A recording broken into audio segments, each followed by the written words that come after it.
삼아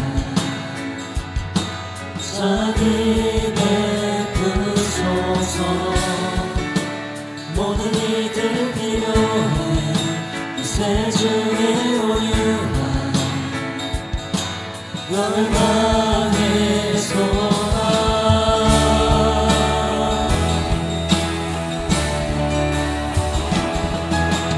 예수 산을 옮기시는 내주는 능력의 주, 그는 구원의 주, 영원한 구원의 창조자, 사망을 이기시고 예수 구하는데.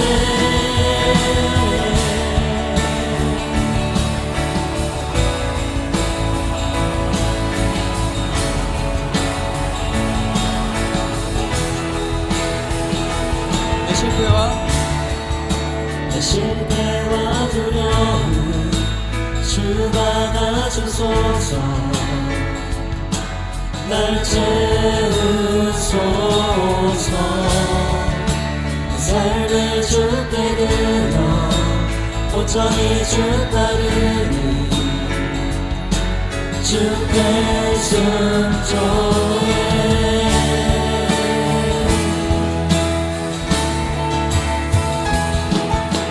예수 산을 옮기시는 내주는 능력의 주, 그는 구원의 주, 영원한 구원의 창조자, 사망을 이기시고 예수 구하는데.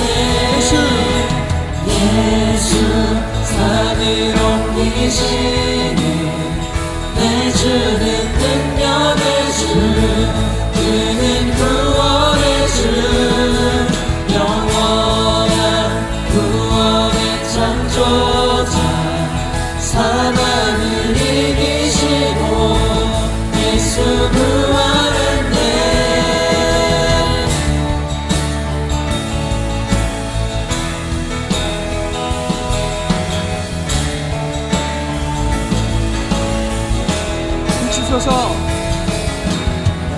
비추소서 주님의 빛을 찬양해 다시 사신 왕의 영광을.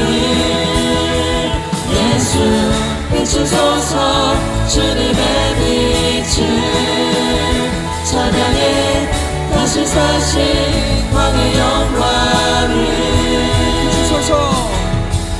비추소서 주님의 빛을 찬양해 다시 사신 왕의 영광을.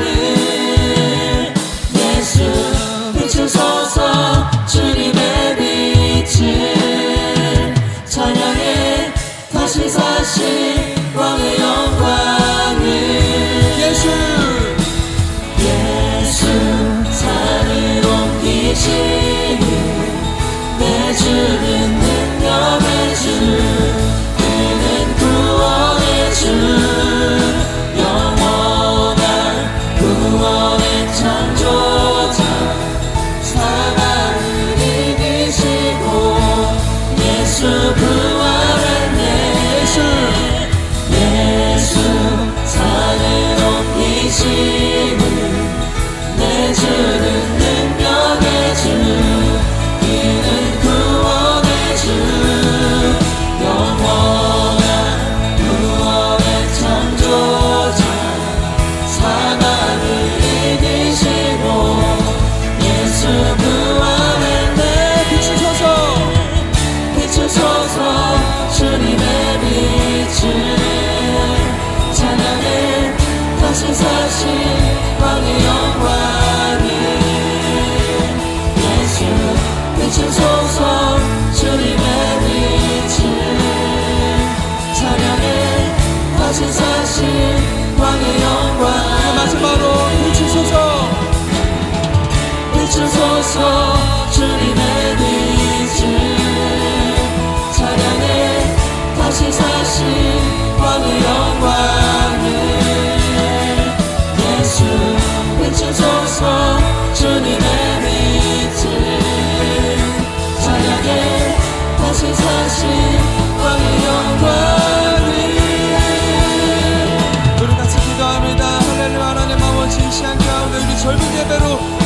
주심에 너무나 감사합니다. 주님 이 시간 가운데 강력히 우리를 사로잡아 주시옵시고 그 가운데에서 성령 충만함을 허락하여 주시옵소서. 우리 같이 성령 충만함을 위해 동서로 기도합니다.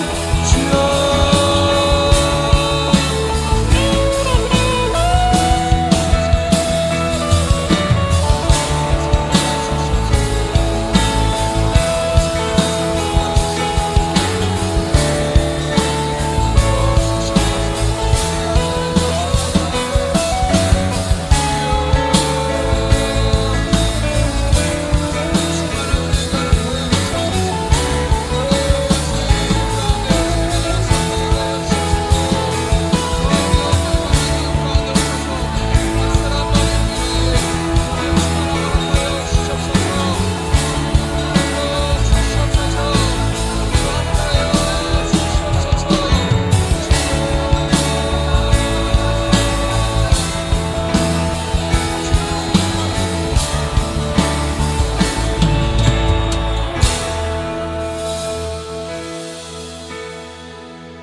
하나님 아버지, 우리 젊은 예배 가운데로 우리를 불러주시니 너무나 감사합니다.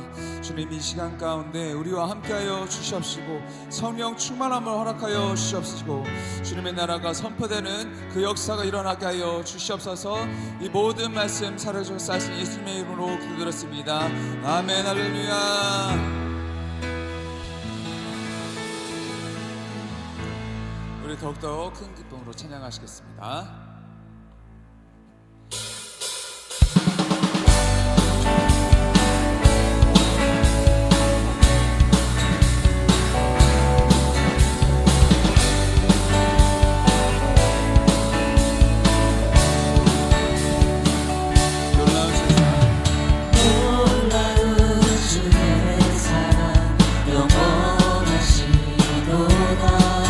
십자가 자리로 나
한번더 주를 향해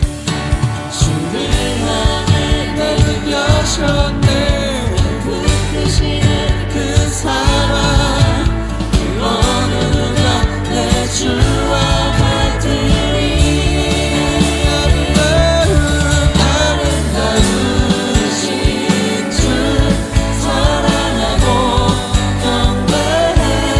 멈출 수 없는 내 노래.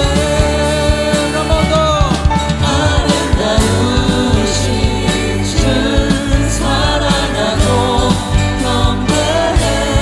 멈출 수 없는 내 노래. 내 영 노래하리 내 영 노래하리. 내 영 노래하리. 내 영 노래하리. 예수님께 한번더 내 영 노래하리 내 영 노래하리. 내 영 노래하리. 내 영 노래하리. 예수님께. 모든 영광 주님께 올려드립니다. 아멘 할렐루야.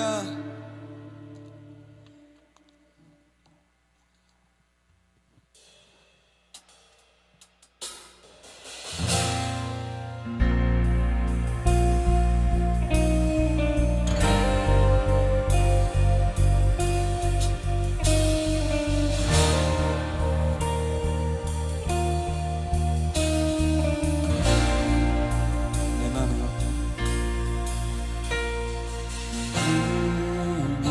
맘에 어떤 욕심에 갇혀 주의 선하신 뜻을 보지 못할 때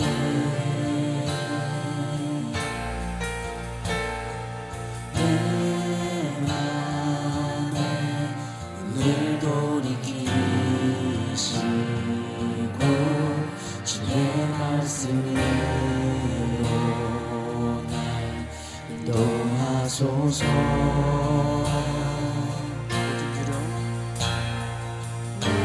모든 두려움을 버리고 주의 약속만 바라봅니다.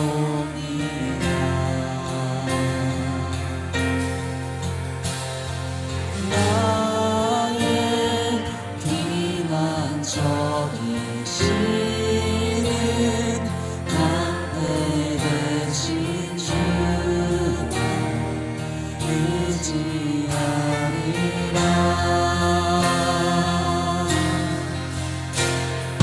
주의 뜻 하늘보다 높고 바다보다 깊고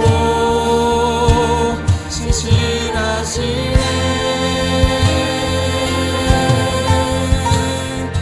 내 마음을 다하여 주님이 계신 그곳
영원히 신실하신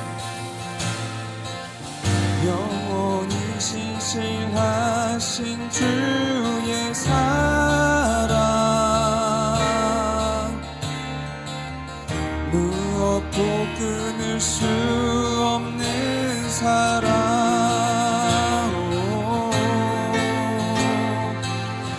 모든 영광과 찬양 받으소서 영원토록 주 이름 찬양해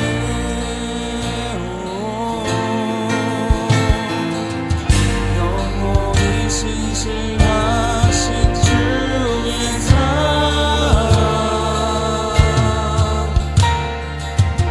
무엇도 끊을 수 없는 사랑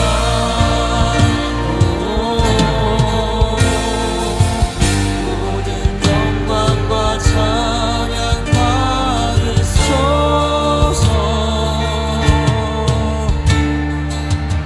영원토록 주 이름 찬양해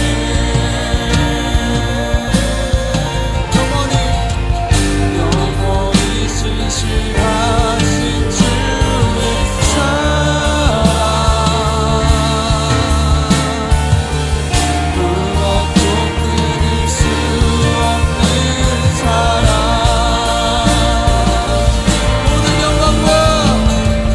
모든 영광과 찬양 받으소서 영원토록 주 이름 찬양해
주님께로 나아가길 원하면 주님 이 시간 가운데 우리와 함께하여 주시옵소서 성령으로 충만하게 하여 주시옵시고 주님의 나라가 임하게 하여 주시옵소서 우리 같이 통성으로 기도합니다 주여 무엇도 염려하지 말고 오직 모든 일에 기도와 간구로 너희 구할 것을 감사함으로 하나님께 아뢰라. 그리하면 모든 지각에 뛰어난 하나님의 평강이 그리스도 예수 안에서 너희 마음과 생각을 지키시리라. 아멘. 할렐루야. 사랑의 주님, 한 주간 우리의 삶을 지켜 보호하여 주시고 오늘 이 예배의 자리 가운데로 인도하심에 감사드립니다. 이 시간 먼저 우리의 죄를 회개하며 나아갑니다. 한 주간 우리는 세상 속에서 살며 주님 나라 가치가 아닌 세상적 가치들을 앞세워둔 채 살았습니다. 주님의 말씀을 붙잡지 않고 스스로의 연약함을 이기지 못하고 넘어졌습니다. 이런 저희의 연약함을 불쌍히 여기시고 주의 보혈로 말미암아 깨끗게 하여 주시옵소서. 저희 가운데 회개하는 심령을 가득히 부으시고 주님의 말씀이 우선되는 삶으로 회복시켜 주시옵소서. 사랑하는 예일교회를 위해 기도합니다. 먼저 모든 성도들이 같은 말, 같은 마음, 같은 뜻으로 하나 되어 비전을 향해 힘있게 달려나가게 하여 주시고 먼저 낮아져 서로를 섬기는 사랑의 공동체가 되게 하여 주시옵소서. 우리 교회에 두 날개 1500 비전을 주시니 감사합니다. 150명의 선교사와 1500명의 셀리더를 세워가는 일에 모든 성도들이 적극적으로 임하게 하시고 나의 비전이고 교회의 비전임을 확신하게 하여 주시옵소서. 가을 행복 모임이 주님 안에서 은혜롭게 진행되고 있습니다. 마지막까지 열정을 잃지 않고 기도로 주님께 맡겨드리며 넘치는 기도의 응답 속에서 좋은 열매로 주 앞에 나아가게 하여 주시옵소서. 베스트를 위해 눈물로 기도하게 하시고 주님께서 넘치게 부어주시는 지혜와 사랑으로 말미암아 낮아져서 그 영혼들을 섬기게 하여 주시옵소서. 15 예비 단기 선교사님을 위해 기도합니다. 주님께서 늘 성령으로 충만케 하여 주셔서 준비하는 과정 속에서도 많은 은혜가 있게 하시고 나가는 날까지 세계 비전을 품고 감사함으로 준비하게 하여 주시옵소서. 또한 모든 성도들이 보내는 선교사로서 기도와 물질로 헌신하게 하여 주시고 나가든지 보내든지 하라는 주님의 말씀을 기억하며 선교를 위해 날마다 기도하게 하여 주시옵소서. 사랑하는 담임 목사님을 위해 기도합니다. 영육 간의 강건함을 넘치도록 부어주셔서 지치지 않고 달려나갈 수 있도록 목사님 가운데 함께하여 주시옵소서. 영적으로 깨어 악한 영들을 분별할 수 있는 능력을 주시고 삶의 필요를 부족함 없이 채워주셔서 맡겨진 사명을 기쁨으로 감당하게 하여 주시옵소서. 삶의 모든 곳에서 주님의 권세와 능력이 목사님을 통하여 나타나게 하여 주시옵소서. 오늘 드려지는 청년 예배를 위해서 기도합니다. 말씀 전하시는 목사님 가운데 성령의 충만함을 허락하셔서 선포되는 말씀을 통하여 우리의 심령이 회복되고 말씀의 은혜를 누리는 시간 되게 하여 주시옵소서. 삶의 현장 속에서 주님께서 주신 비전과 부르심을 잊지 않고 세상 사람들과는 다른 삶을 살아가는 지체들 되게 하여 주시옵소서. 예배를 준비하는 손길들을 위해 기도합니다. 보이는 곳, 보이지 않는 곳에서 함께하는 이들을 축복하여 주시고 맡겨진 사명을 기쁨으로 감당하게 하여 주시옵소서. 예배를 통하여 말씀과 비전으로 하나 되는 청년들 되게 하여 주시고 오늘 받은 이 은혜를 잊지 않고 한 주간의 삶을 살아가도록 성령의 충만함으로 함께하여 주시옵소서. 늘 우리 가운데 역사하셔서 은혜 주시는 주님께 영광 올려드리며 예수 그리스도의 이름으로 기도합니다. 아멘. 자, 우리 하나님 말씀 같이 보겠습니다. 역대상 26장 4절로 8절. 우리 주보랑 같이 받은 전단지가 있으시죠?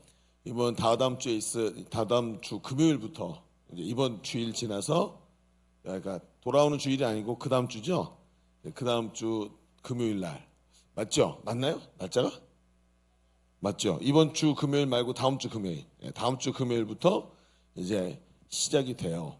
그래서 우리 부흥회 기도 제목을 하나씩 꼭 정하시고 또 특별히 부흥회 앞서서 앞두고 한 주간 동안 우리가 월요일부터 금요일 새벽까지 새벽 기도회 하면서 부흥회를 위해서 준비를 합니다. 이 부흥회가 그렇게 쉽게 되고 쉽게 만들어지는 게 아니기 때문에 좋은 기회를 절대로 놓치지 말고 잘 감당하면 좋을 것 같아요. 그래서 그 전단지는 안 되면 지나가다가 자동차 앞유리라도 꼽는 거예요. 친구들 전도하고 함께 이렇게 할 수 있도록 하시면 되겠습니다. 자, 우리 하나님의 말씀 한 절씩 같이 교도하겠습니다. 역대상 26장 4절. 오베데돔의 아들들은 맏아들 스마야와 둘째 여호사밧과 셋째 요아와 넷째 사갈과 다섯째 느다나엘과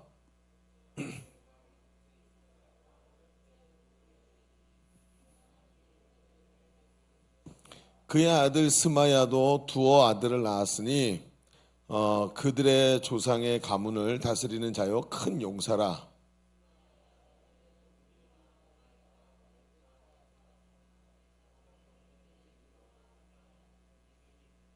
자, 8절을 같이 읽어봅시다. 이는 다 오베데돔의 자손이라. 그들과 그의 형제들과 그의 형제들은 다 능력이 있어 오베데돔에게서 난 자가 62명이며 아멘. 8절 말씀까지만 봤습니다. 여러분 우리가 요즘 잘 쓰지 않는 단어 중에 복이라는 단어가 있어요. 복이 뭡니까? 우리가 이제 새해 복 많이 받으세요 할 때 그 복을 쓰는 그런 단어인데 이 단어는 우리 사람으로 태어나서 누구나 다 이걸 원하는 것 같아요. 사람은 누구나 이 땅에서 복 받기를 바라죠. 우리가 복이란 개념을 잘 몰라요. 그래서 이제 사전적 의미를 보면 이래요. 삶에서 누리는 큰 행운과 행복을 의미하고 단순히 운이 따르는 것뿐만 아니라 무사태평하고 건강한 상태를 포함하는 포괄적 개념으로 이 얘기를 해요. 그러니까 어떤 만족감이 가득한 그런 게 복이다라고 생각을 하는 것 같아요. 그럼 이런 상태가 되기 위해서는 수많은 조건들이 충족돼야 되겠죠. 앞에서 말한 것처럼 건강이라든지 재물이라든지 관계라든지 가정, 친구, 미래에 대한 염려 이런 것들이 다 정리가 되고 오늘 나는 만족스럽다 하는 이런 느낌이 드는 게 복된 모습이다라고 얘기를 하는 것 같아요. 그러다 보니까 여러분 이게 참 쉽지 않은 것 같아요. 제가 예전에 어떤 미용실에 갔는데 제가 그 미용실에 늘 다니던 미용실이었는데 미용사 한 분이 새로 오신 거예요. 근데 그날 이제 제가 사람이 너무 많았고 그분이 저를 이제 머리를 잘라주게 됐는데 그분이 이제 제가 앉았는데 그분이 키가 작아. 내가 앉았는데도 그분 키하고 비슷한 거예요. 제가 185 정도 되는데 예. 근데 그분이 키가 이렇게 나랑 비슷한 거야. 그분은 섰고 나는 앉았는데도. 근데 그분이 이제 얘기를 하다가 야 요즘에 삶이 참 어려워요. 그랬더니 그분이 그러는 거예요. 그러게요. 그러면서 아니 그냥 특별한 거 원하는 것도 아니고 그냥 남들처럼 평범하게 살고 싶은데 그게 그렇게 어렵네요. 이렇게 얘기를 하는데 오래된 얘기인데 저는 그게 굉장히 많이 기억에 남았어요. 평범하게 살고 싶은데 그게 어렵다. 그래서 그게 왜 어려울까? 평범하게 사는 게 혹시 평범이라는 게 너무 어려운 것을 평범이라고 잘못 개념을 정해놓은 건 아닐까 이런 생각이 좀 들었어요. 근데 요즘에 제가 이제 나이도 좀 들면서 시간이 지나가면서 이제 나이가 먹으니까 이게 보이는 거예요. 사람이 이런 평탄한 삶을 원하고 평범한 삶을 원하지만 사람은 누구도 그게 쉽다라고 말하지 않는 거예요. 이런 평탄한 삶을 원하지만 사람들은 내가 복을 받아 누리고 있다고 생각하지 못하고 살아가요. 인생을 살아갈수록 복된 삶이 노력한다고 되는 것이 아니라는 것을 깨닫게 되는 거죠. 그러나 여러분 성경에는 말이죠.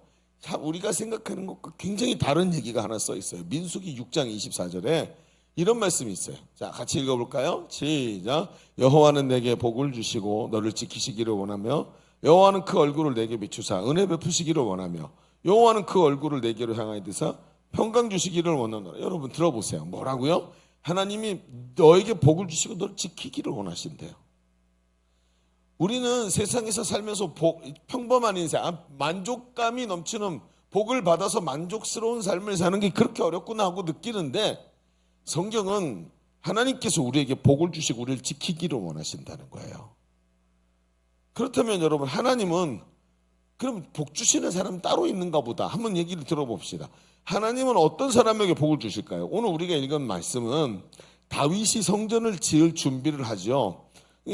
자기는 하나님께서 성전 못 짓게 하셨으니까 아들 솔로몬이 짓지만 나는 성전을 지을 준비는 할 수 있다라는 것을 이제 알게 되죠. 다윗이. 그러면서 성전에 여러 가지 뭐 금, 은, 철, 뭐 돌 그리고 백향목 이런 것들 가지고 다 준비를 하지만 그 껍데기 하드웨어만 준비하는 게 아니라 그 안에 있는 소프트웨어도 준비를 하죠. 성전 봉사 그리고 성전 제사 이런 것들을 다 준비를 하는 거예요. 그냥 성전 자체는 못 짓지만 그걸 다 준비하는 건 자기가 할 수 있다는 걸 알게 된 거죠. 참 지혜로운 사람이죠.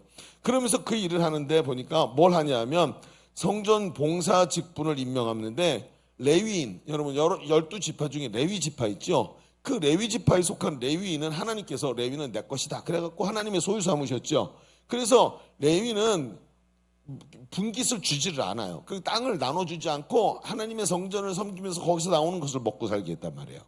그러니까 그 레위는 내 것이다 그러면서 레위 지파를 전부 하나님의 성전에서 일하는 사람들로 부르셔서 24반차로 다윗이 나눠요. 반차라는 것은 조고요. 24조가 돌아가면서 성전을 섬기도록 만든 거예요. 근데 레위 지파가 뭐 했어요? 레위 지파가 성전 봉사를 했어요. 그리고 제사장을 24반차로 나눠요. 그 24조의 제사장이 돌아가면서 성전을 섬기게 만들고 찬양대를 24반차로 나눠요. 그게 이제 지금 우리가 읽고 있는 역대상 25장에 나오는 장면이고 네 번째로 오늘 우리가 읽은 말씀처럼 성전의 문지기를 24반차로 나누는 장면이 나와요. 근데 문지기가 중요한 게 뭐냐면 왜 문지기를 왜 만들까요? 성전이 어때? 지금은 아직 성전이 안 지어졌죠. 모세 시대 때 성막은요 이리저리 옮겨 다녔단 말이죠. 그럼 하나님이 계시는 성막과 성소는 어때요? 거룩하죠. 밖에서 오물이 묻었거나 하나님이 정결하지 않다라고 말한 게 들어오거나 짐승이 들어오거나 그러면 안 되니까 항상 문지기가 서서 하나님 앞에 합당한 것들만 통과시키는 이런 일을 했단 말이죠. 그런데 이들을 보고 이제 보세요.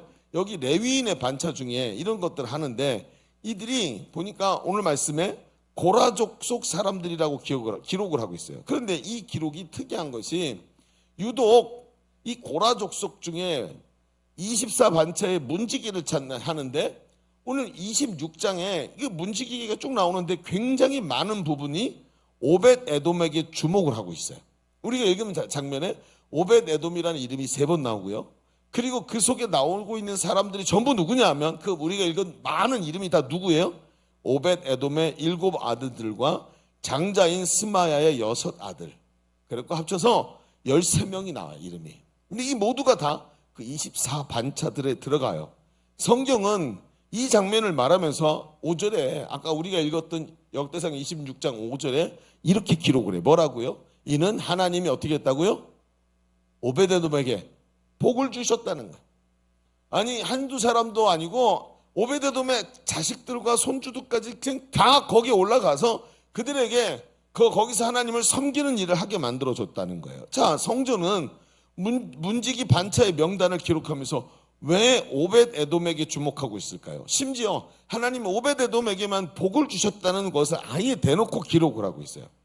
여러분, 이 장면은 오늘 복이라는 것에 대해서 얘기하면서 우리에게 설명해 주는 게 굉장히 많아요. 우리는 이미 이 오벳에돔에 대해서 정말 잘 알고 있습니다. 그건 다윗이 언약궤를 옮기려고 했던 그 일 아시죠? 그러면서 우사가 하나님의 저주를 받아 죽은 이후에 다윗이 그것 때문에 충격을 받고 그 언약궤를 어디에다 넣어요? 어디다 넣냐? 오벳에돔의 집에다가 던져놓듯이 또 가버리죠. 그런데 하나님께 오벳에돔이 그 언약궤를 자기 집으로 모셔드리고 하나님 앞에서 충성스럽게 돌보 하나님의 복을 받은 인물이 바로 이 오벳에돔이에요. 그러한 이 모습을 보고 다윗 왕이 그의 집에서 언약궤를 모셔다가 다시 다윗성으로 끌고 가게 만들고 모셔가게 만들고 그 운반할 때 악기를 들고 하나님을 찬양하고 예배하던 사람 중에 한 사람이 바로 오벳에돔이에요. 자, 오늘 이 말씀을 좀 주목해서 봅시다. 성경은 왜 하나님께서 오벳에돔에게 복을 주셨다고 기록할까요? 분명히 이게 오벳에돔이 분명히 우리는 대충 알고 있어요. 언약궤를 잘 모셨으니까 그게 그 정도가 아니라 오벳에돔의 마음과 그 주변에 일어나고 있는 일들을 보면서 하나님께서 어떤 사람에게 복을 주시나? 복을 주시는 게 어떤 거예요? 여러분 생각해 보세요. 자동차를 운전하면 있잖아요. 내리막길에 갈 때는 연료도 들지 않아요. 전기차는요 내리막길 갈 때 충전도 돼. 인생이 내리막길 같이 하나님이 복 주시는 인생이 있는가 하면 해도 안 되는 사람들도 있더란 말이에요. 오늘 하나님께서 오벳에돔에게 복 주시는 장면을 좀 봅시다. 우리가 설교 시간에 많이 픽업되지 않는 구절들이죠. 여기가 저기 저 변방에 들어서 잘 안 보는 구절들인데 여기 굉장히 중요한 게 숨어 있는 게 보이는 거예요. 자, 오늘 이 말씀을 통해서 오늘 말씀에 하나님이 복 주시는 사람이라는 제목으로 같이 말씀 나눠봅시다. 자, 주보 3면을 펼쳐보시면 오늘 이제 2가지 얘기를 같이 해볼게요. 자, 첫 번째 얘기는 이렇게요. 하나님이 복 주시는 사람은 좀 길게 써야 될 것 같아요. 여분의 일도 감당하는 충성된 사람입니다. 하나님이 복 주시는 사람은 여분의 일도 감당하는 충성된 사람이다. 자, 얘기를 조금 이제 펼쳐가 볼게요. 자, 오늘 우리가 읽은 말씀은 4절부터 읽었는데 1절을 한번 볼까요? 1절. 역대상 26장 1절에 이렇게 시작돼요. 고라 사람들의 문지기 반들은 이러하니라. 그렇죠? 고라 사람들의 문지기 반열은 이렇게 세워졌다 하고 문지기에 대한 이야기를 시작하죠. 자, 여러분 잘 들어보세요. 이 앞에도 얘기했지만 레위 족속은 하나님께 바쳐진 존재들로 성막과 제사를 돕는 일을 했어요. 근데 레위의 아들 중에 누가 있냐면 고핫이라는 사람이 있었어요. 이 고핫의 후손 중에 누가 있냐면 고라라는 사람이 있어요. 그래서 이 레위의 아들 중에 그 고핫의 후손 중에 고라라는 사람이 있는데 이 고라 자손이라는 것은 그의 밑에 있는 후손이란 뜻이에요.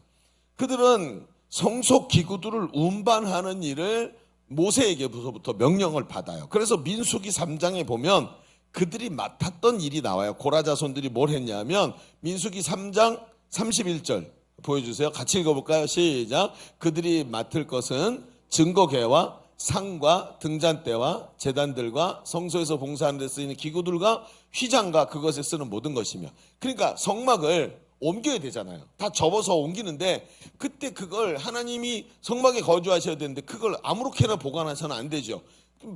피로 모든 것이 정결하게 되는데, 그게 성막을 새로 갖고 오면, 이사 오면서 이 정결함을 잊어버리니까 피를 뿌려서 정결하게 만들고, 아마 이런 것들을 하면서 하나님이 함께 거하실 수 있는 성막을 계속 유지했던 것 같아요.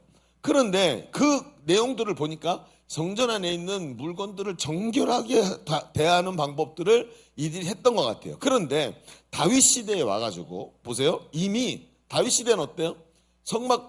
성막이 모세 시대는 광야를 통해서 오면서 성막을 계속 이동했는데, 다윗 시대는 성막이 필요가 없죠. 그 성막도 지금 저쪽에 한쪽에 치워져 있고 성막 안에 있던 법궤는 빼앗겨서 없단 말이에요. 그리고 이 일을 더 이상 할 필요가 없어요. 왜? 이스라엘 백성이 한 곳에 머물러 살게 됐으니까. 그러니까 나중에 다윗이 이런 얘기를 해요. 다윗이 역대상 23장 25절에 보면 뭐라고 얘기하냐면, 역대상 23장 25절, 다윗이 이르기를 이스라엘의 하나님 여호와께서 평강을 그의 백성들에게 주시고 예루살렘에 영원히 하나님께서 거하시니, 그렇죠, 가나안 땅을 주고 하나님 예루살렘에 같이 계시니까 레위 사람들이 다시는 성막과 그 가운데 있는 쓰는 모든 기구를 맬 필요가 없다. 이게 누가 했다고요? 누가 말했다고? 이걸 다윗이 말했다고요. 다윗이 성전을 지으면서, 이게 어디냐면 우리가 26장을 보는데 23장에 이런 얘기를 하면서 이제 조금 있어서 성막을 짓게 되는데, 지금 우리 봐봐라, 더 이상 레위 사람들이 이걸 메고 다닐 필요도 없고 이거 재료를 이렇게 성막 기구들도 들고 다닐 필요가 없으니까 너희들의 임무는 이제 해제야. 그러면서 임무 해제를 시킨 거예요. 그렇죠. 군대 갔던 애를 전역시키는 것처럼 너는 이제 더 이상 안 해도 돼, 집에 가 하고 얘기한 거예요. 그렇죠. 우리 형제들 그 소리 듣기를 오매불망하지 않습니까? 우리 한이가 바로 그러고 있는 중이에요. 최근에 우리 제대한 형제들, 다음 달에 우리 또 제대한 형제들 축복하죠? 언제예요? 우리 첫 주인가요? 다음 주인가?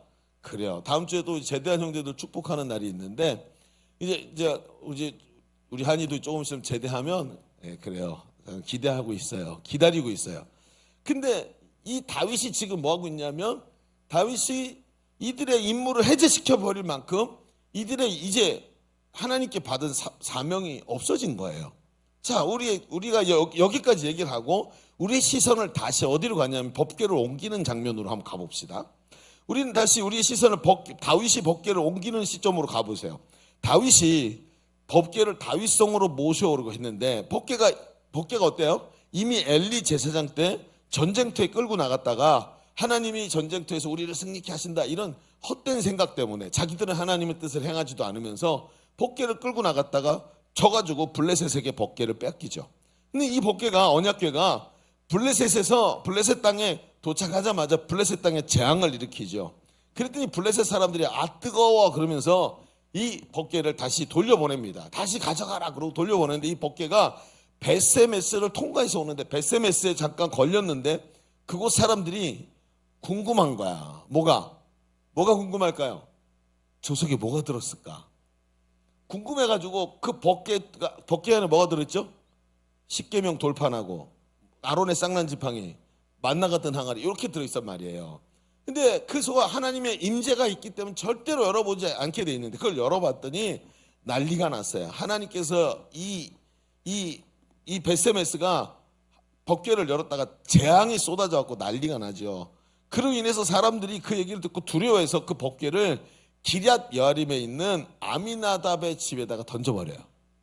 그러니까 아미나답이라는 사람의 집에 들어가는데, 아무나 그걸 가질 수 없으니까 아미나답을 거룩하게 구별하고 법궤를 지키는 사람으로 임명을 하는 거야. 그런데 학자들이 이 장면을 보면서 아마 아미나답이 레위인이었을 것이라고 생각을 해요. 근데 확실하지가 않아요. 그리고 법궤가 아미나답의 집에 20년이나 있게 돼요. 그리고 20년 후에 다윗이 통일왕국의 왕이 되고 그 법궤를 찾으러 가는 거예요. 그 전에는 사울이 정신이 나가고 다윗을 죽이려고 쫓아다니고 다윗은 도망다니고 하면서 법궤를 생각을 못하고 있다가 다윗이 자기가 왕이 됐는데 법궤가 없으니까 그걸 모시러 가는 거죠. 사람들은 법궤를 어떻게 모셔와야 할지 잊어버렸어요. 20년이 지났어요. 20년 지났는데 그걸 어떻게, 그게 아마 어렴풋이 아마 이랬던 것 같은데 뭐 그러다가 다 복잡하고, 그러니까 어떻게 해요? 우선은 모셔다가 지금 먼지가 막 가득 쌓였으니까 법궤를 가져다가 여기다가 놓고 그때부터 정리하고 그때부터 하나님 잘 섬기면 되지. 아마 그렇게 생각한 것 같아요. 그러면서 법궤를 어떻게 했어요? 이방 신상을 옮길 때 쓰는 방법인 새 수레에다가 싣고 소가 끌게 만들죠. 그러니까 방법을 잊어버리고 우선은 빨리 일을 해치우려고 했던 것 같아요. 그런데 그 소가 끌고 가다가 소가 뛰기 시작하는 거예요.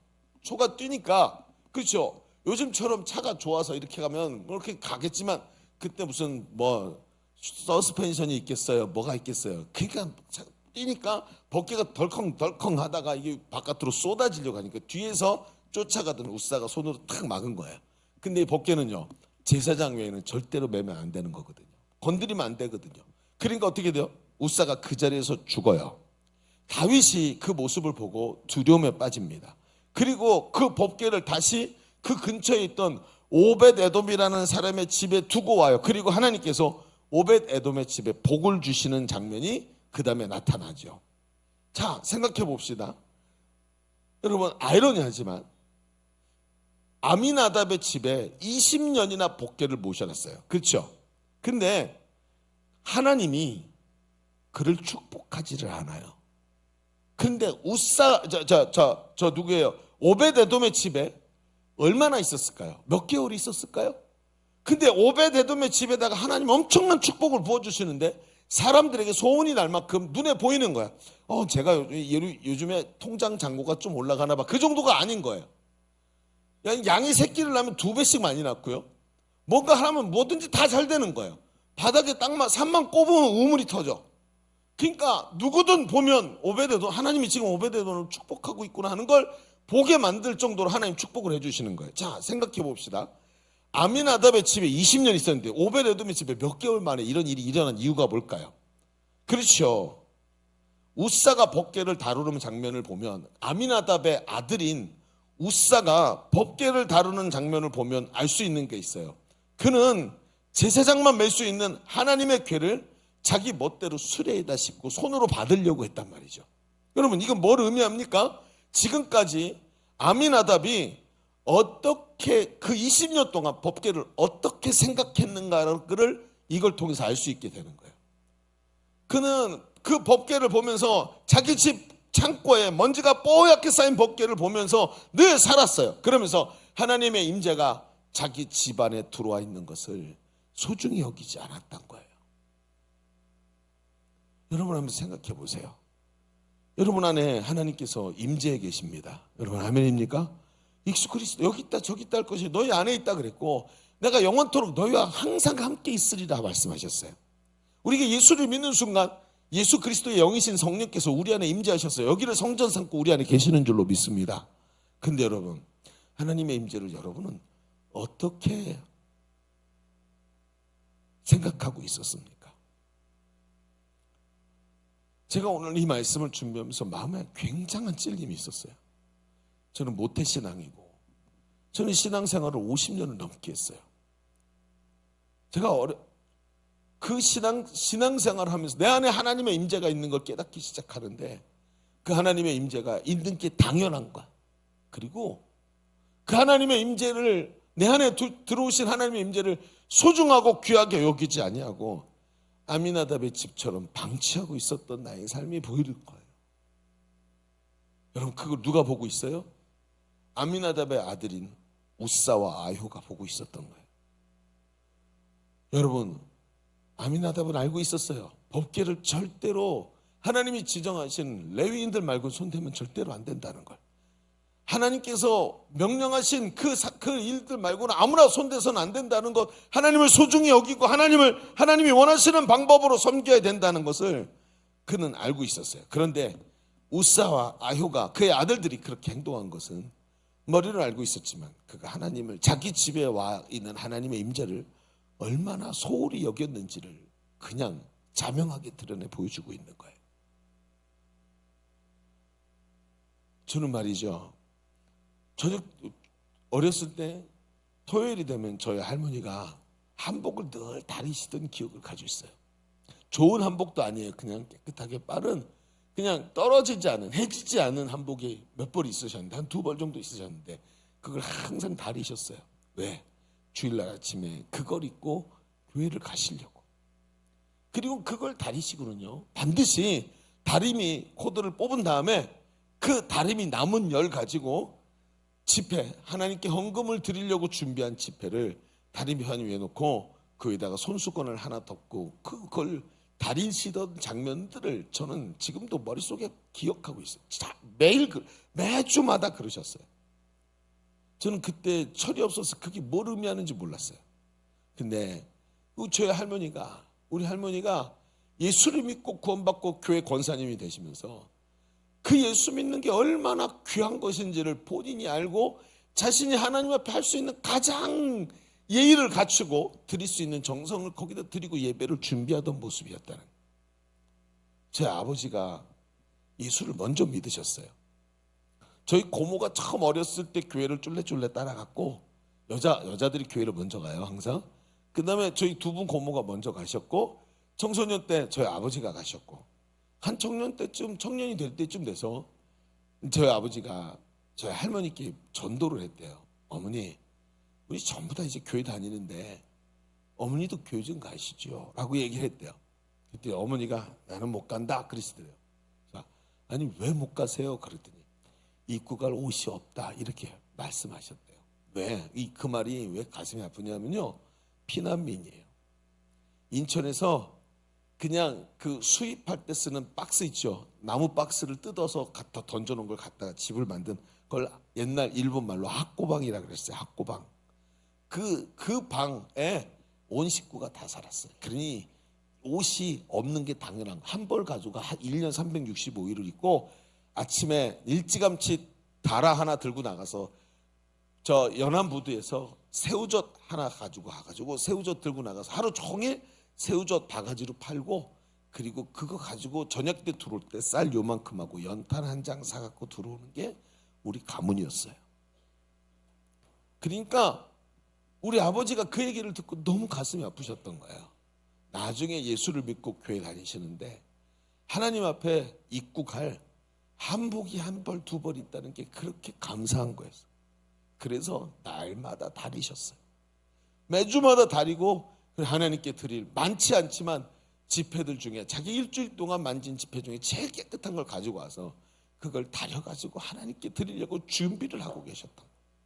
하나님의 임재를 얼마나 사랑하고 내게 신앙이 있다는 걸 얼마나 소중히 여기셨는지를 알 수 있는 대목인 거예요. 여러분, 아미나답이 그 반대의 삶을 살았더니 그걸 그 자식들이 보고 우사와 아효가 하나님 앞에서 해서는 안 될 행동을 하게 된 거예요. 여러분 어떻게 생각하십니까? 여러분 어떠십니까? 다윗은 우사가 죽는 모습을 보고 두려움에 빠집니다. 그리고는 그걸 오벳 에돔의 집에다가 던져놨는데 하나님께 소식이 들리기 시작하는 거예요. 하나님이 오벳 에돔의 집에 복을 주셨답니다. 그렇죠? 그걸 듣고 그 다윗이 도전을 받고 일어나서 가서 그것을 다시 가져올 만큼 하나님께서 그에게 복을 많이 주셨어요. 여러분 오벳 에돔을 보십시오. 그는 오벳 에돔은 법궤를 모시는 방법을 잘 알고 있었습니다. 왜? 그 가문에서, 그렇죠? 그 가문에 가지고 있었던 대대로 내려오는 모세 시대부터 갖고 내려왔던 하나님 섬기는 방법을 그들이 알고 있었어요. 그런데 임무가 해제됐어. 더 이상 네 몫이 아니야. 끝났어요. 그래서 우린 더 이상 안 해도 돼. 그런데 있잖아요, 어느 날 예약도 없이 하나님의 법궤가 자기 집 앞마당에 탁 들어왔어. 어떡할까요? 이젠 내 몫이 아니잖아요. 그렇지 않아요? 이렇게 갑자기 막 이렇게 갖고 들어오시면 어떡합니까? 이렇게 말할 수도 있겠지만 그의 몫이 아님에도 불구하고 오벳 에돔은 하나님이 나한테 다시 오셨구나, 나에게 또 기회를 주시고 내가 하나님 앞에서 섬길 수 있는 기회를 주셨구나 하고 법궤를 모시는 방법을 가지고 아미나답은 아마도 집에 자기가 지금까지 들어왔고 해왔던 일들을 그대로 하면서 하나님을 하나님이 원하시는 방법대로 섬겼을 거예요. 율법에서 말하고 있는 방법대로 하나님을 어떻게 모셔야 되는지 하나님이 기뻐하시는 방법대로 하나님을 섬겼다는 것이죠. 그는 하나님께서 무엇을 원하시는지 살폈고 그분이 원하시는 방법으로 그분을 경외함으로 법궤를 모십니다. 이 장면은 앞에 있는 우사의 법궤 사건과 완전히 대조를 이루고 있는 거예요. 그는 아미나답의 마음과 대조가 되는, 아미나답이 20년이나 하나님을 소홀히 여겼다면 그는 예수 믿은 지 3개월, 5개월밖에 되지 않았지만 마치 그 하나님의 임재를 너무 사랑해서 예배 시간마다 구원해 주시는 은혜에 감격하는 사람처럼 하나님 앞에 오늘도 서 있더라는 것입니다. 그는 자신에게 의무가 없는 일에도 충성스럽게 하나님 앞에 기회를 받았다고 생각하고 하나님을 섬긴 그런 마음을 가진 것입니다. 그러니까 하나님은 이런 오벳 에돔에게 복을 주신 거예요. 우리는 이런 마음을 충성됨이라고 합니다. 충성은 내게 의무가 없어도, 누가 봐주지 않아도, 칭찬이나 환호가 없어도 늘 한결같이 그 길을 가는 겁니다. 충성된 사람은 내 고집이나 내가 세운 규칙을 내세우지 않습니다. 충성된 사람은 아무리 시간이 많이 흘러도 끝내 그 자리에서 내 생각이 아닌 하나님의 뜻을 시행하는 사람입니다. 여러분, 제가 이 자리에서 몇 번 여러분하고 같이 나눈 적이 있었는데, 일본 영화 중에 1999년도에 발표된 후르하타 야스오 감독의 철도원이라는 영화가 있어요. 근데 이 영화의 줄거리 여러분 아시죠? 여러분, 사토 오토마츠라는 주인공이 있는데, 이 주인공 남자가 2대째, 아버지 때부터 자기까지 2대 때 철도원 생활을 하고 있어요. 근데 그 사토가 일하고 있던 호로마이라는 역에 역장으로 일하고 있었는데, 그 역에는 하루에 열차가 딱 한 대밖에 안 지나가는 시골역이었어요. 그 시골역을 아버지 뒤를 이어서 그 역을 돌보고 있었어요. 그런데 어느 날 이 사토의 딸이 아파서 병원에 입원하러 가게 됐어요. 그래서 사토는 못 가고 엄마 손을 붙잡고 같이 병원에 보낼 때 이제 호로마이 역에서 인사를 하고 보냈어요. 그리고는 사토는 역에서 딸이 탄 열차를 보이지 않을 때까지 뒤에서 손을 흔들면서 끝까지 바라보죠. 병원에 딱 한 번 찾아가 보고 열차 운행 때문에 돌아와요. 그러면서 그 역을 지키다가 이 딸이 회복되지 못하고 죽어버려요. 돌아오질 못해요. 그 역으로. 기구한 거죠. 그런데 얼마 지나지 않아서 아내가 아프기 시작했어요. 아내가 병원 갔다 오겠다고 이 호루마이 역에서 기차를 타고 가는데 똑같이 불안한, 딸 때의 그 불안한 심정 가지고 아내가 탄 기차가 멀어지는 걸 바라봐요. 그런데 아니나 다를까 아내도 병이 심해지고 돌아오지를 못해요. 혼자 남아서 이 역을 지키는데, 그러다가 이 역에 어느 날 이 소식이 들리는데 이 역이 없어지게 됐다고. 마지막 운행하던 열차가 이제 손님이 없어서 운행을 멈추고 역이 없어지게 됐다는 소식을 듣게 되죠. 그리고 어느 날 레일에 쌓인 눈을 치고 있는데 이 사토에게 한 소녀가 다가오고 그 소녀와 이런저런 얘기를 하면서 홀로 이 마지막 역을 지키는 이 사토를 참 정말 대단하다고, 당신이 자랑스럽다고 하는 이야기를 나누고 그 소녀가 가요. 그런데 며칠 후에 그 소녀의 언니가 그를 찾아오죠. 그러다가 그 찾아왔던 소녀가 죽은 자신의 딸의 모습이었다는 걸 알게 돼요. 그러니까 이제 영화 속에서 그 소녀가 딸의 귀신인 거예요. 우리 신앙하고는 달라요. 이거 성경이라 말하면 안 돼요. 목사님 말해서 무조건 믿고 막 이러면 안 되고. 그러니까 이게 딸의 귀신이 찾아와가지고 아빠가 너무 자랑스럽다고 하는 말을 전해주고, 이 아버지를 자랑스러워하는 그 딸에게 미안함과 고마움을 느끼게 되죠. 자신의 직업에 충실한 주인공은 아내와 딸을 잃었지만 늘 한결같이 자신에게 주어진 일에 최선을 다하고 충성스러운 모습으로 그려집니다. 영화에서 이 사토라는 주인공은 마지막까지 자신의 일을 하다가 마지막 숨을 거두는 것으로 나와요. 클라이막스가 없어, 이런 영화들은. 그렇죠? 근데 여러분, 이게 일본에서도 히트를 쳤지만 1999년도에 우리나라에서도 히트를 쳐요. 그렇죠? 이 영화의 중요한 내용은 그가 자기 자신의 개인적 삶의 여러 가지 굴곡 속에서도 끝까지 자신의 임무인 시골 간역을 지키는 모습에 사람들이 감동을 합니다. 한편으로는 보면 일본 사람들의 국민성이 여기와 비슷하지요. 그래서 뭐 사무라이 정신 이런 거 가지고 바라보면서 서양 사람들은 도저히 이해할 수 없는 자기 개인의 이익이나 가정을 뒤로 제껴놓고 이렇게 한다는 거 사이코죠. 이거는 우리의 정서랑도 다른 거예요. 그런데 이 영화를 보면서 많은 사람이 감동을 하는 거예요. 여러분, 오늘 이 영화는 오늘 우리에게 정말 중요한 것이 무엇인지를 다시 생각해 보게 합니다. 우직하고 충성스럽게 하나님께서 맡겨주신 좁은 길을 달려갈 수 있는 일꾼의 모습. 요령껏 알아서 하는 것이 아니라 알아주는 사람 하나 없어도 기쁨으로 충성되게 한 길을 걸어가는 모습. 여러분, 충성된 일꾼은 나를 위해 생명 버리신 나의 주인 예수 그리스도의 비전에 사로잡혀 오늘도 맡겨주신 사명을 위해 충성스럽게 달려가는 사람인 겁니다. 여러분 어떠십니까?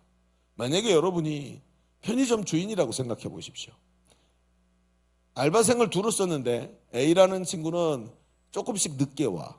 항상 조금씩 한 2분씩 와가지고 옷 갈아입고 화장실 갔다 오고 막 그러면서 한 10분 또 써.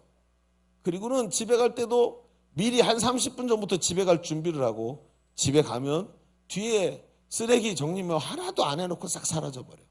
근데 B라는 청년은 이 친구는 먼저 와서 자기 시간 되기 전에 청소부터 하고 준비하고 자기가 시간이 딱 시작되면 손님 딱 정중하게 받고 손님이 얘기하면 친절하게 대응하고 하면서 너무 인기가 좋아. 그런데 이 친구는 꼭 끝날 때도 먼저 끝나고 나서 막 뒤에 있는 쓰레기며 다 정리하고 그렇게 주변 정리까지 하고 사장님 이후 시간에 사장님이 하시는데 사장님 수고 많이 하십시오. 그리고 인사하고 가. 여러분 같으면 어떻게 했습니까? 저는 A한테는 어떻게 하면 저 녀석을 쫓아낼까? 뭐 하나 실수만 해봐라. 그러고 있을 것 같아요. 그렇죠? 그리고 그날 안 되겠다. 너랑은 못하겠다라고 말하지 않을까요? 그런데 저는 B 같으면 쟤한테는 알바 시급을 좀 올려줘야 되겠다라는 생각을 할 것 같아요. 여러분은 어떠십니까? 충성됨이 뭡니까? 왜 하나님께서 충성된 자에게 복을 주시는지 그냥 단번에 생각해 보면 합니다. 오늘도 말이죠. 우리의 삶을 바라보면서 하나님께서 우리 인생을 주신 이 삶 속에서 하나님 앞에 충성되게 섬기는 이 오벳 에돔의 집에 복을 주신 것을 좀 기억할 수 있기를 바랍니다. 자, 우리 첫 번째 얘기를 좀 정리해 봅시다. 우리 첫 번째 뭐라고 얘기했냐면 하나님이 복 주시는 사람은 여분의 일도 감당하는 충성된 사람이다라는 이야기를 오늘 말씀을 통해 같이 나눴어요. 자, 그런데 여러분 생각해 보세요. 이런 충성된 사람을 하나님이 축복하시는 게 뭐 당연히 뭐 이런 거 있잖아요. 세상적 가치, 권선징악, 열심히 일하면 인과응보, 열심히 일하면 좋은 미래가 온다는 거죠. 그럼 우리가 쓰는 말 중에 수고하세요. 무슨 뜻이에요? 수고하세요. 고생한다, 열심히 해라 이런 뜻이에요. 고생 열심히 해라는 뜻이에요. 싸울 숫자 고생 고자예요. 고생을 쌓으면 고진감래 이런 뜻이에요. 열심히 일하면 좋은 미래가 온다. 이게 수고하세요예요. 여러분 이런 가치관이 우리한테 있어요. 그래가지고 무슨 생각을 하냐면 충성된 사람에게 복이 온다 그러면 인과응보로 생각을 해요. 열심히 일하면 당연히 좋은 결과가 오지. 열심히 하니까 하나님이 복을 주시는구나 라고 생각하면 어떻게 되죠? 충성스러운 게 뭐냐면 대가를 바라는 게 되고 이렇게 하면 하나님 충성된 이 축복을 주신다. 그건 결국은 뭐가 되죠? 조금만 지나가면 율법주의가 되죠. 그래서 열심히 해야만 돼. 그래야 복 주시니까. 이렇게 되면 이 이야기는 처음부터 잘못된 거예요. 근데 우리가 지금까지 이 이야기를 들으면서 이런 가치로 듣더라는 거예요. 우리가 오벳에돔의 축복을 보면서 한 가지 더 생각해야 될 것이 있어요. 이게 정말 권선징악이나 아니면 인과응보나 아니면 뭐라고요? 율법주의로 흐르는 것이라면 우리는 지금 생각을 처음부터 잘못하고 있는 거예요. 오늘 우리가 한 가지만 더 지금 35분이니까 시간 많이 남았어요. 한 7분만 더 우리 이야기를 나눕시다. 7분이면 충분할 것 같아요. 자, 7분만 눈을 크게 뜨고 여러분의 눈꺼풀에다가 힘을 주세요. 그러면서 다음부터는 눈꺼풀에다가 이 근육이 생기게 만들어가지고 그래 한번 해봅시다. 자, 말씀을 좀 들어봅시다. 성경에 보면 성경은 또 오벳에돔 주변에 있는 또 한 사람을 우리에게 보여주는데 이 오벳에돔을 보면서 이 사람은 굉장한 충격을 받아요. 어떤 사람이냐? 자, 두 번째에다 이렇게 한번 써볼까요? 이런 사람들, 즉 충성스러운 사람들은 자신뿐 아니라 다른 사람에게도 복을 받게 합니다. 다른 사람도 복을 받게 합니다. 자, 충성스러운 사람은 자기뿐 아니라 다른 사람도 복을 받게 한대요. 무슨 얘기인가 좀 해볼까요? 잠깐만 들어보세요. 자, 그 사람이 누구냐? 오베데돔에게 도전을 받는 사람. 여러분, 다윗은 법궤를 다윗성으로 모셔오다가 우사가 죽자 실패하고 분노와 두려움에 빠지죠. 영적인 슬럼프에 빠지게 돼요. 근데 여러분, 이건 우리도 자주 빠지는 자리죠. 여러분, 하나님 내가 이렇게 좋은 일을 하려고 그러는데 왜 이렇게 하십니까? 화가 나가지고 다 던져버리고 왔단 말이에요. 아니, 하나님 내가 이렇게 기도 응답해 우리 위해서 기도를 열심히 했는데 왜 응답하지 않으십니까? 그렇죠? 하나님 이렇게 질 안 좋은 사람을 보내셔가지고 내가 이렇게 가슴이 아픕니다. 이럴 때 정말 부담스러운 요구를 받아서 하나님 앞에 헌신해야 되는데 이럴 때 여러 가지 상황 속에 영적 슬럼프가 오죠. 자, 그런데 다윗이 이런 슬럼프에서 빠져나와서 결국은 다시 승리하게 되죠. 그때 가장 중요한 역할을 하는 사람이 바로 오벳에돔이라는 것을 우리는 잘 알고 있습니다. 좌절한 다윗에게 강력한 자극과 동기부여를 하는데 사무엘하 6장 12절을 봅시다. 여기에 어떤 자극을 주는지 보세요. 같이 읽어볼까요? 자, 앞에 보시고 같이 읽어봅시다. 시작. 어떤 사람이 다윗 왕에게 아뢰어 이르되 여호와께서 하나님의 괴로 말미암아 오벳에돔의 집과 그의 모든 소유에 복을 주셨다 한지라 다윗이 가서 하나님의 괴를 기쁨으로 메고 오벳에돔의 집에서 다윗성으로 올라갔습니다. 자, 어떤 자극이죠? 하나님께서 오벳에돔의 집에 복을 주셨다. 뭐 때문에? 그 괴 때문에. 가만히 생각해 보세요. 여러분, 다윗은 율법을 알고 있는 사람이에요. 자기가 그 얘기를 딱 듣더니 갑자기 머리가 꽝 하고 충격이 오는 것 같죠. 다윗이 뭘 깨달았을까요? 우리 할 수가 없다고요? 아니요. 역대상 15장 2절에 보면 다윗이 이런 말을 해요. 자, 그 얘기를 듣고 다시 뭐라 그런지 얘기해 보세요. 역대상으로 넘어왔어요. 자, 읽어봅시다. 시작. 다윗이 이르되 레위 사람 외에는 하나님의 궤를 맬 수 없나니 이는 여호와께서 그들을 택하사 여호와의 궤를 메고 영원히 그를 섬기게 하셨습니다. 여러분, 얼마나 중요한 말입니까? 다윗이 왜 하나님이 오벳에돔에게 복을 주셨는지를 정확하게 말하는 거예요. 지금 뭐가 잘못됐었는지. 여러분, 다윗은 오벳에돔이 충성스럽게 하나님을 섬길 때 복을 받는 모습을 보고 큰 영적 도전을 받았습니다. 어떻게 해요? 아, 내가 잘못했구나. 하나님이 원하시고 하나님이 말씀하신 방법대로 하나님을 섬겨야 되는데 내 편의대로 내 목적을 이루기 위해서 하나님을 이용하려고 했구나. 그는 자기가 뭘 잘못했는지 깨닫습니다. 그리고 제사장이 법궤를 메고 법궤를 모셔오도록 조치를 취하죠. 그리고는요, 그 하나님의 거절에 감정이 상하는 것이 아니라 하나님이 오벳에돔을 축복하시는 것을 보며 자신의 과오를 고치고 다시 도전하기 시작합니다. 오벳에돔의 그 충성스러운 모습이 다윗에게 뭘 잘못했는지를, 오벳에돔은 입을 다물고 있었는데 다윗이 그걸 정확하게 깨닫기 시작하는 거예요. 하나님은 이런 다윗에게 그냥 두시지 않고 새 마음을 부어주시죠. 그는 자신의 과오만 고친 것이 아니라 마음을 고치기 시작합니다. 어떻게 해요? 여러분, 다윗은요, 왕복을 입고 처음에 그 복궤를 가지러 갈 때 왕복을 입고 가만히 지켜 서서 보고 있었어요. 그런데 실패를 하고 두 번째 갈 때 자기의 과오를 깨닫더니요, 자기가 옷을 바꿔 입어요. 세마포 에봇을 입어. 선거대 가운 같은 걸 입고는요, 자기가 뭐 해요? 춤을 추기 시작해요. 너무 좋아서 그냥 춤춰야 되니까 스텝에 맞춰서 춤을 추는 게 아니고 좋아서 춤을 추다가 옷이 벗겨질 뻔한 만큼 기쁨으로 춤을 춰요. 그는 예배자가 되었어요. 하나님의 임재를 기뻐해요. 그에게 하나님이 성전을 세울 마음을 주셔서 그 마음 가지고 성전의 건물뿐만 아니라 성전 제도와 제사도 준비하고 다음 세대에 하나님의 축복이 멈추지 않도록 다음 세대에도 하나님을 섬길 수 있는 방법들을 어떻게든 만들어 놓으려고 성전을 짓는데 열과 성의를 다하는 마음을 주셨어요. 여러분, 오벳에돔의 충성스러움이 또 다른 사람인 다윗의 마음과 행동을 바꾸는, 다윗의 순종을 불러오도록 만드는 일을 하더라는 거예요. 여러분, 충성스러운 한 사람의 순종이 또 다른 사람의 순종을 만들어내더라는 거예요. 여러분, 우리 굉장히 이 이야기가 우리에게 중요하게 들리지 않습니까? 사람이 이렇게 마음이 바뀌던가요? 사람이 이렇게 쉽게 자신의 생각을 포기하고 움직이던가요?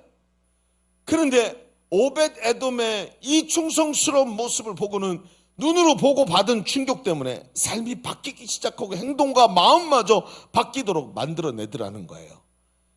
다윗은 오벳에돔의 집으로 가서 그걸 가지고 나오고는, 그리고는요, 오늘 우리가 읽은 말씀의 내용처럼 오벳에돔의 가정에 그 아들들까지 그 자손들까지 전부 이미 해제했던 성전에 뭘 했어요?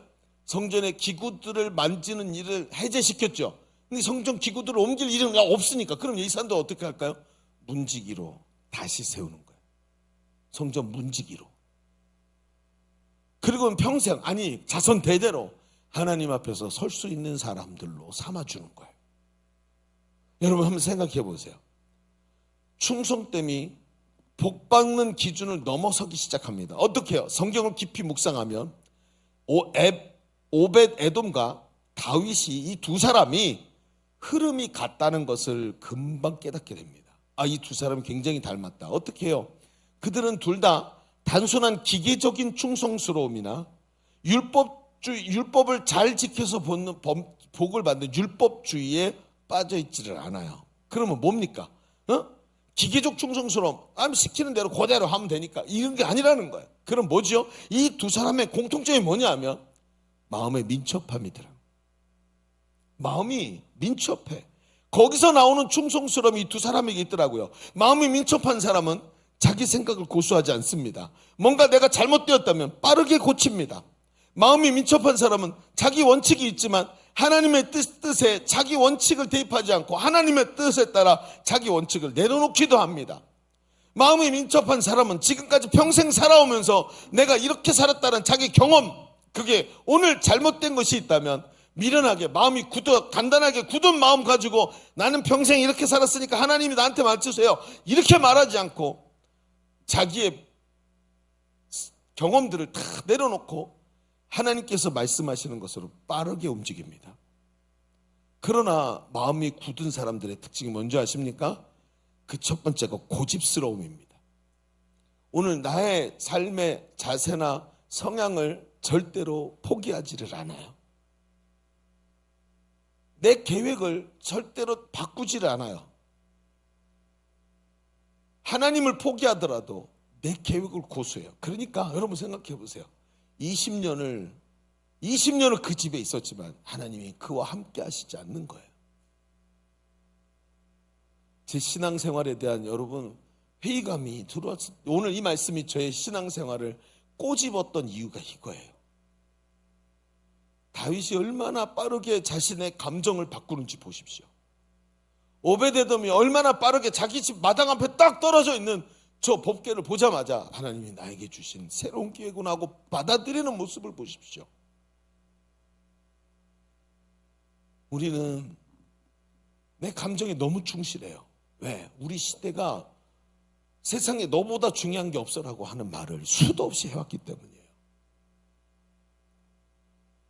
내 감정, 내 가족, 내 생각 이것밖에는 내 만족 말고는 선한 것이 없다. 여러분 극단적인 민주주의가 뭡니까? 지금 우리나라는 민주주의가 그렇게 중요하다고 말하던 사람들이 민주주의를 박살내는 모습을 보고 있어요. 민주주의가 뭡니까 지금? 사람들의 인본주의의 가치를 그렇게 강화시켜 놔가지고 민주주의를 넘어서 인본주의로 갔어요. 그러니까 사람들이 교만해져 가지고 자기가 제일 중요해. 내 생각 말고는 누구의 말도 하나님의 말씀도 더 중요한 것이야. 마음이 미련해지고 굳어지고 교만해지고 있어. 그 결과물들이 사람들이 이렇게 고통 속으로 빠져들어가는 모습 아닙니까? 오늘 우리 자신을 가만히 보십시오. 자기 감정에 충실해서 마음이 하나님의 뜻에 민첩할 수 없는 사람이 되어 있는 거 아닐까요? 겉으로 보기에는 열심히 하는데 실상 마음이 굳어 있어서 충성스럽게 하나님 앞에 무언가를 하기엔 너무나 무거운 것이 아닐까요? 하나님께 이런 사람의 특징이 뭔지 아십니까? 하나님께 쓰임받을수록 자꾸 거절감이 커져. 왜? 나는 내 갈 길 가고 하나님의 뜻과는 자꾸 갈수록 멀어지니까. 마음이 민첩하지 않아서 고집스럽게 내 갈 길을 가는데 갈수록 하나님의 뜻과 점점 멀어져. 그러니까 난 열심히 하는데 하나님은 나하고 함께 하시지 않는 것 같은. 왜 내 기도에는 응답이 안 되지? 왜 나는 열심히 하나님을 섬긴다고 생각했는데 하나님은 나와 점점 더 멀어지시는 것 같은 느낌이 드는 이유가 뭘까요? 마음이 굳어서 내 방향을 포기하지를 않는 거예요. 하나님께 드리지를 않아. 그러니까 민첩한 마음이 되어서 하나님께 반응하고 변화되어서 하나님께서 기뻐하시는 결과물을 가져야 되는데 열정을 내고 달려가면 달려갈수록 하나님과 점점 멀어지는 거예요. 그럼 오늘 이 말씀은 2부 예배 때 어른들이 들으면서 어른들이 감동을 받으실 만한 얘기가 아니고 오늘 젊은이들의 마음속에 하나님 바늘같이 찌르시는 말씀이에요. 우리는 너무 우리 이성과 경험을 중시해요. 나 자신이라는 가치에 너무 함몰되어 있어요. 그러니까 마음이 민첩하지 않고 하나님의 뜻이 와도 자꾸 내 방향으로만 가. 그래서 하나님과 자꾸 멀어지는 거예요. 신앙생활을 하는데도 마음이 답답한 거예요. 여러분 다윗의 기쁨을 보십시오. 그가 자기를 고집하지 않고 제사장이 들어야 돼, 레위인이 들어야 돼, 그게 아니라 거기까지 가는 게 아니라 옷을 바꿔 입고 왕복을 벗어버리고 마음이 기뻐서 하나님 앞에서 춤을 추고 있는 다윗의 민첩함을 보란 말이에요. 얼마나 대단한지. 제가 성경을 읽을수록 왜 하나님이 다윗을 그렇게 좋아하셨는지 알겠더라고요. 이런 사람이었구나. 여러분, 우리 교회 임직자가 확정이 됐어요. 이제 재직 훈련을 통해 임직자들도 훈련을 받습니다. 저는 이번 임직자들과 재직들이 하나님께 민첩한 마음을 가진 충성스러운 일꾼이 되기를 바랍니다. 이 민첩함, 나이들 먹고 나 이제 장로인데, 나 이제 목사인데, 나 이제 권사고 안수집사인데가 아니라 하나님의 말씀에 민첩하게 반응할 수 있는 충성된 사람. 여러분, 오베데돔은 그 법궤 때문에 다들 두려워하는 순간에도 충성스럽게 하나님의 법궤를 모셨고, 다윗은 오베데돔의 민첩함에 자극을 받고 그도 마음을 민첩하게 움직여서 충성되게 변화되었고, 그 다윗은 다시 오벳에돔의 가문을 그렇죠 하나님 앞에 나오게 만들어서 문지기로 가문 전체가 복받도록 하나님 앞에서 만들어 주었어요. 여러분, 교회가 뭐지요? 서로를 세우는 거예요. 장로님 때문에 안수 집사님이 힘을 얻고, 권사님 때문에 장로님이 힘을 얻고, 우리 청년들 때문에 담임 목사님이 힘을 얻고, 서로 민첩해서 서로의 삶에 자극을 주는 거예요. 이게 얼마나 중요합니까? 서로 자극을 주는 사람. 근래 제가 찬양 인도를 해요. 주일날 2부 예배 때 격주로 하는데, 제가 찬양 인도를 하면서 제 주변에 있는 아주 민첩한 사람들이 있어요. 먼저 생각해주고, 먼저 섬겨주고, 먼저 하나님 앞에 담임 목사보다 더 가슴 뜨겁게 하나님 앞에 가려고 하는 사람들이 제 주변에 있어서 제가 요즘에 찬양 인도하는 재미가 너무 있어요. 이런 사람들과 함께 하다 보면 저는 더 열심히 하고 싶더라고요. 더 섬기려고 하고 어떻게든 더 낮아지려고 하고 노력하는 사람들. 이런 사람들이 서로를 세워갈 수 있는 거예요. 여러분, 여러분의 민첩함이 또 다른 사람을 깨워낼 줄로 믿습니다. 그 민첩함으로 하나님 앞에 충성스럽게 서세요. 기계적 충성 말고, 율법주의적 충성 말고, 마음이 하나님과 맞닿아서 하나님을 너무나 사랑해서 그 일을 감당하는 민첩한 충성. 토요일마다 다리미로 그 하나님을 사랑해서 어떻게든 해보려고 노력하면서 자기 방법이 없어서 다리미로 지폐를 다루는 그 다리는 민첩한 마음. 이런 마음으로 하나님 앞에서 여러분 자신이 충성스럽고, 여러분 주변에 있는 사람들이 하나님 앞에서 잘 세워지는, 깨어나서 충성스럽게 깨어날 수 있도록 하는 그런 진정으로 복된 사람, 하나님이 복 주실 수밖에 없는 하나님의 사람들이 다 되시기를 주님의 이름으로 축원합니다. 우리 기도하십시다. 오늘 그냥 말씀을 붙잡고 기도하시겠습니다. 우리 오늘 말씀의 은혜를 붙잡고 하나님 앞에 기도하십시다. 하나님, 충성된 자 되기를 원합니다. 하나님의 임재가 가득한, 하나님의 임재가 내 속에 와 계시는데 그 법궤가 와 있음에도 불구하고 하나님을 소홀히 여기고 하나님 앞에서 충성스럽지 못한 모습이었던 것을 회개합니다. 하나님 여분의 일도 감당하는 충성스러움이 내게 있게 하여 주옵소서. 우리 말씀의 은혜를 붙잡고 기도합니다. 주여 할렐루야. 오늘도 아버지 하나님 말씀을 깨닫게 하시니 감사합니다. 형님 안에서 주님의 은혜가 아버지 하나님 우리 가운데 있음을 믿습니다. 하나님 오베데돔의 집이 아버지 하나님 그의 집 앞마당에 복기가 떨어졌을 때 그가 충성스럽게 하나님 앞에 감당한 모습을 하나님 오늘도 봅니다. 아버지 하나님 주님 앞에서 어떤 모습으로 서야 하는지 알게 하여 주시옵시고 주의 은혜가 아버지 우리 가운데 넘쳐날 수 있도록 주님 도와주시옵소서. 충성스러운 자 되게 하여 주옵소서. 내 마음이 민첩하게 하소서. 하나님 역사하소서. 우리 한 번 더 기도하십시다. 하나님 내 마음이 민첩하기를 원합니다. 고집스러운 사람 되는 게 아니라 또 다른 사람의 충성스러움을 보면서 내 마음도 움직이게 하시고 나의 충성스러움을 보면서 서로의 마음이 하나님께 움직여서 하나님 서로 세워가는 정말 민첩한 마음을 가진 주의 사람들 다 되게 하여 주옵소서. 우리 같이 다시 한번 주님 외치고 기도합니다. 주여 하나님 오늘 말씀을 하나님 우리에게 허락해 주시니 감사합니다. 깨닫게 하시니 감사합니다. 성령으로 충만케 하시니 감사합니다. 내 안에 하나님의 사랑이 있음을 감사합니다. 주님이 깨닫게 하시는 은혜가 있음을 감사합니다. 주님 역사하시니 감사합니다. 아버지 주께서 함께 하시니 감사합니다. 주여 역사하여 주옵소서. 하나님께서 복 주시는 사람의 특징이 무엇인지 알게 하시고 아버지 하나님 오 하나님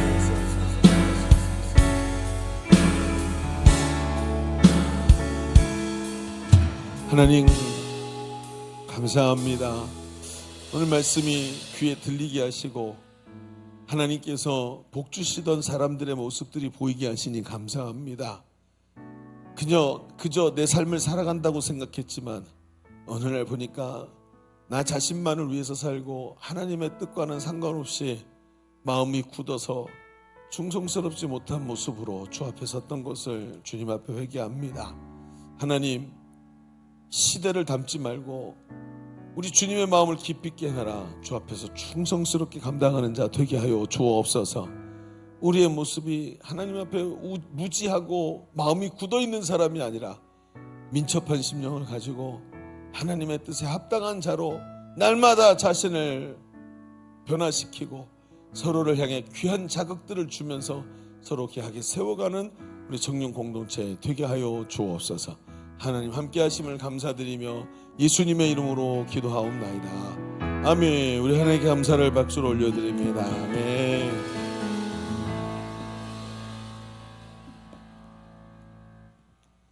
우리 같이 봉헌 드리겠습니다.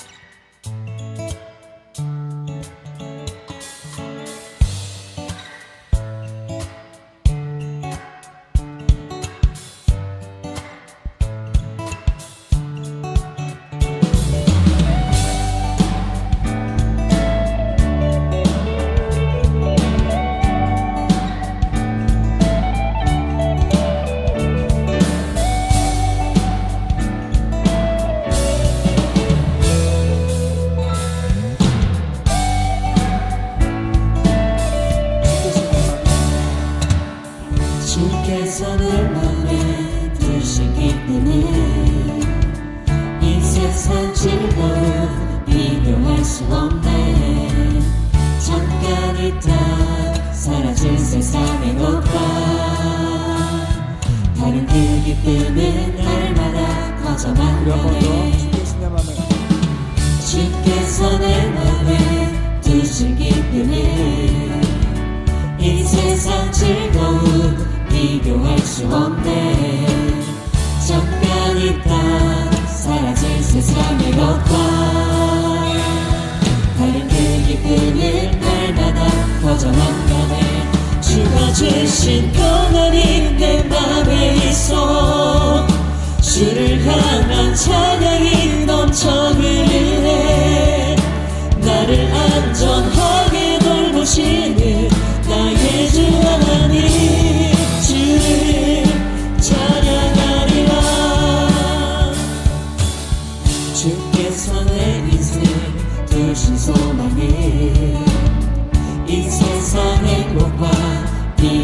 수 없네.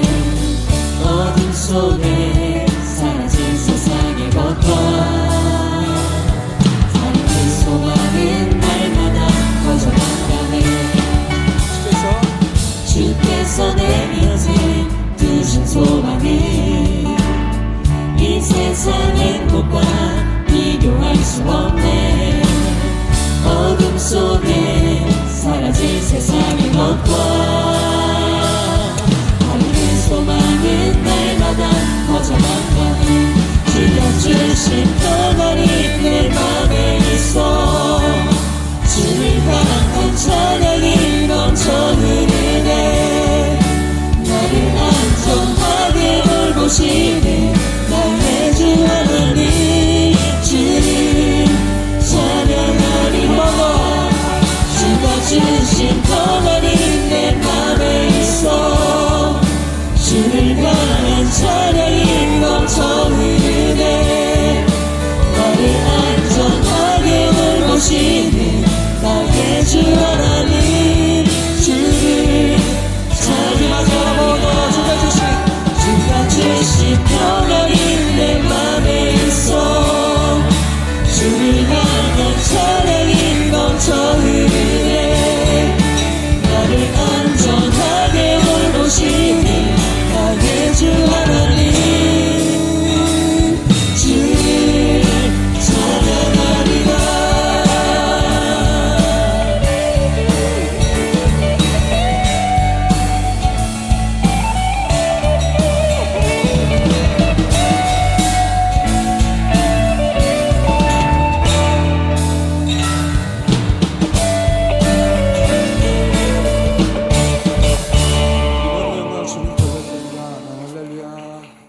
드려진 예물을 위해서 기도하십시다. 하나님 감사합니다. 참 감사합니다. 주일날 이렇게 하나님께 예배하고 하나님 앞에 우리의 기쁨과 감사와 은혜를, 하나님 주신 은혜들을 영광으로 올려드리게 하시니 감사합니다. 오늘 예배하면서 이렇게 하나님 귀한 예물을 주께 준비해서 올려드렸습니다. 하나님, 적은 것을 나누어서라도 하나님께 올려드리는 귀한 손길들을 주님 기억하여 주시옵시고, 저들이 주님을 사랑하고 하나님을 경외하는 마음을 보시고 저들에게 축복하여 주시옵소서. 우리의 삶을 향한 하나님의 계획이 성취되게 하시고, 오늘 주신 말씀이 우리의 삶에서 체화되고 오히려 더 크게 일어나서 우리의 삶을 변화시키고 하나님 영광이 드러나는 귀한 말씀들 되게 하여 주옵소서. 돌아가는 발걸음 주님 지켜주시고, 한 주간도 삶의 현장과 사역의 현장에서 역사하시는 주님을 체험하는 귀한 삶들이 되게 하여 주옵소서.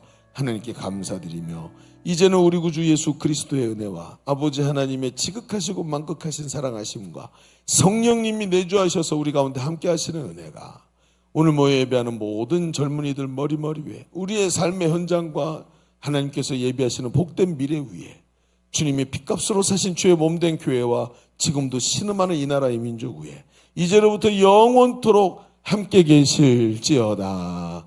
아멘.